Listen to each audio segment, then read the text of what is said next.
levels of activity at the Lebombo border post continue to increase this morning. There's a queue for trucks that are waiting to be cleared, which stretches for kilometers. Newzroom Afrika's Nqobile Madlala is there and joins us now. Nqobile, good morning. Let's start with that visit between South African and Mozambican officials. Among others, DIRCO Minister Ronald Lamola announcing that they had now agreed to keep the lines of communication open. They are jointly identifying some alternative routes if needs be. They will be deploying additional resources to expedite and facilitate trade. Do we know more about how those talks are likely to ease the situation at that border post? Well, Iman, from what we know is that, first of all, you'll remember that when the border was closing and opening, this was never in sync. This is mainly because it was a surprise for those that were in Mozambique. And so there was always a fight. And so we saw some of the people running this side, officials running this side to seek refuge.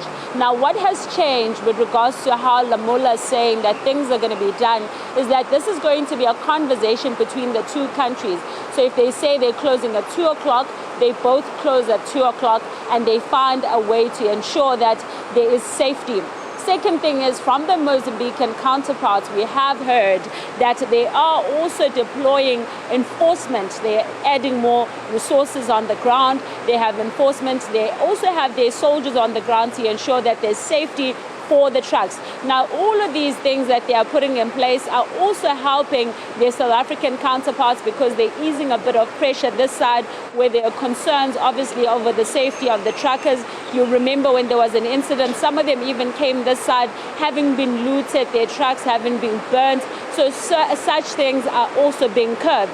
But whilst we break that down, I want to bring in now my guests to speak to us of obviously the issues that are a great concern. And we know that BMA is also going to be having a briefing. But what we need more than anything is to understand how this is going to work on the ground. As someone who deals with the truckers, who deals with the taxis that have to cross border, take us through probably the concerns after what they're saying is going to be implemented. Look, thanks, Nqobile. I think from the side of the truckers, I think as Minister Chris said yesterday, the main thing has always been security and to ensure that they get to that destination safely and they get to that destination sound. I think the same with passenger movements as well. And that has really been the major issue for most of the people that operate on this corridor. So as we talk to them, as we license them to go through, and as we talk to them on an ongoing basis, that is the major issue. So we are happy that the two governments are now saying that it is going to be a priority. The safety of their safety is going to be a priority.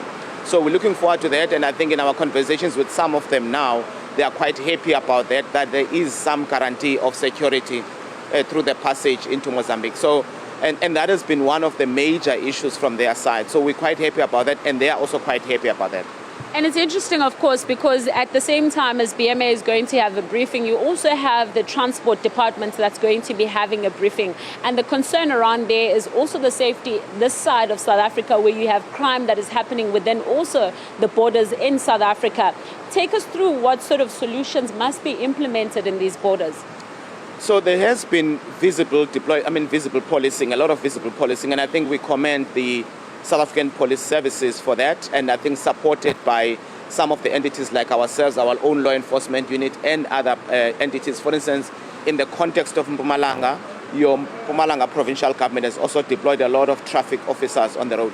So I don't think that we have had an increase or reported cases of crime, and I think it has subsided to a large extent, but it is something that we must keep our eyes on.